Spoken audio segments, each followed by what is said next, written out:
اعوذ باللہ من الشیطان الرجیم بسم اللہ الرحمن الرحیم۔ السلام علیکم پیارے بہن بھائیوں، واقع کربلا محرم الحرام اسلامی سال کا پہلا مہینہ، لیکن بہت بڑا واقعہ جس کے میرے پاس تو کوئی الفاظ نہیں، بس دنیاوی یہ لفظ لکھ رہا ہوں۔ واقع کربلا کے بعد امام زین العابدین رضی اللہ تعالیٰ عنہ نے کبھی ٹھنڈا پانی نہیں پیا۔ آپ جب کبھی بازار سے گزرتے تو کسائی اپنی دکانیں بند کر دیتے، چھریوں، ٹوکوں اور گوشت پر کپڑا ڈال دیتے۔ آپ کبھی مسکرائے نہیں تھے، ہر وقت روتے رہتے تھے۔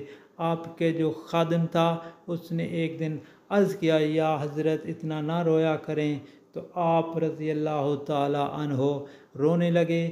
آپ نے ارشاد فرمایا، حضرت یعقوب کا ایک یوسف گم ہوا تھا اور وہ مل گیا تھا، لیکن اس کی جدائی میں رو رو کے ان کی بینائی چلی گئی۔